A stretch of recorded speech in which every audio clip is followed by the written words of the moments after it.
உடலில் எந்தெந்த வலிக்கு ஐஸ் கட்டி மற்றும் வெந்நீர் ஒத்தடம் கொடுக்க வேண்டும் தெரியுமா? இது தெரியாம பொதுவா ஒத்தடம் கொடுத்துக்கிட்டு இருக்கோமே. உடலில் வலி ஏற்படும் போதும் அல்லது ஊசி போட்டவுடன் குழந்தைகளுக்கோ பெரியவர்களுக்கோ உடனடியாக நிவாரணம் தேவைப்படும் நிலை ஏற்படும். அந்த நேரத்தில் உடனடியாக நினைவுக்கு வருவதுதான் வெந்நீர் ஒத்தடமும் ஐஸ் கட்டி ஒத்தடமும். ஆனால் இதில் எது எப்போது பயன்படுத்துவது என்று அனைவருக்கும் குழப்பமாக இருக்கும். அதற்கான முழுமையான விளக்கத்தை இங்கே பார்க்கலாம்.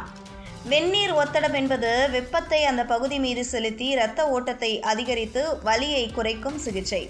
இது பழைய காயங்கள், தசை விரைப்புகள், முதுகு வலி, மூட்டு வலி போன்றவற்றிற்கு மிகவும் உதவும். வெப்பம் அந்த பகுதியில் இரத்த ஓட்டத்தை அதிகரித்து பாதிக்கப்பட்ட திசுக்கள் விரைவில் குணமடைய செய்கிறது. இதனால் வலி குறையும், தசைகள் சிதைவின்றி செயல்படும். வெந்நீர் ஒத்தடம் செய்யும் முறைகள்: வெப்பமான தண்ணீர் விட்டு துணியில் நனைத்து வலி இருக்கும் பகுதியில் வைக்கலாம். வெப்பமான நீரில் குளிக்கலாம். ஹாட் பாட்டில் வைத்து ஒத்தடம் செய்யலாம். ஐஸ் கட்டி ஒத்தடம் என்பது குளிர்ச்சியை அந்த பகுதியில் கொடுத்து இரத்த ஓட்டத்தை குறைத்து வீக்கம் குறைக்கும் சிகிச்சை. இது புதிய காயங்களுக்கு, வீக்கம், கட்டி போன்றவற்றிற்கு பயனுள்ளதாக இருக்கும். குளிர்ச்சியால் அந்த பகுதி சற்று நிசப்தமாகி வலியை தற்காலிகமாக குறைக்கும். ஐஸ் கட்டி ஒத்தடம் செய்யும் முறைகள்: துணியில் ஐஸ் கட்டிகளை போட்டுக்கொண்டு காயம் ஏற்பட்ட பகுதியில் 10 முதல் 15 நிமிடங்கள் வைக்கலாம். தினமும் 3 அல்லது 4 முறைகள் செய்யலாம். உடனே காயம் ஏற்பட்ட 24 மணி நேரத்திற்குள் இதை செய்தால் நல்ல பலன்கள் கிடைக்கும்.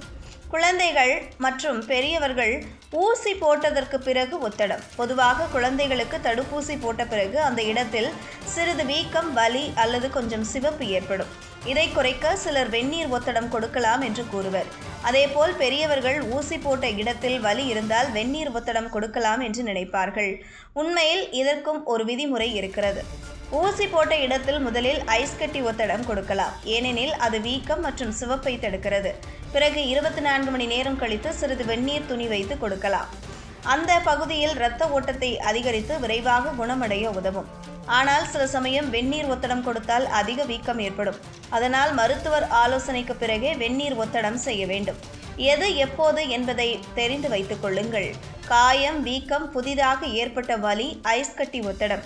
தசை விரைப்பு, பழைய வலி வெந்நீர் ஒத்தடம். ஊசி போட்ட உடனே ஐஸ் கட்டி ஒத்தடம். ஒரு நாள் கழித்து சிறிது வெந்நீர் ஒத்தடம். திறந்த காயம், குருதி ஓட்டம் அதிகமாக இருக்கும் இடத்தில் வெந்நீர் ஒத்தடத்தை தவிர்க்க வேண்டும். கடுமையான தசைவலி, மூட்டுக்கள் ஐஸ் கட்டி ஒத்தடம் அதிக நேரம் வைக்க வேண்டாம். வெந்நீர் ஒத்தடமும் ஐஸ் கட்டி ஒத்தடமும் வலி நிவாரணத்தில் முக்கிய பங்கு வகிக்கின்றன. ஆனால் அவற்றை எப்போது, எப்படி பயன்படுத்த வேண்டும் என்பதை அறிவது அவசியம்.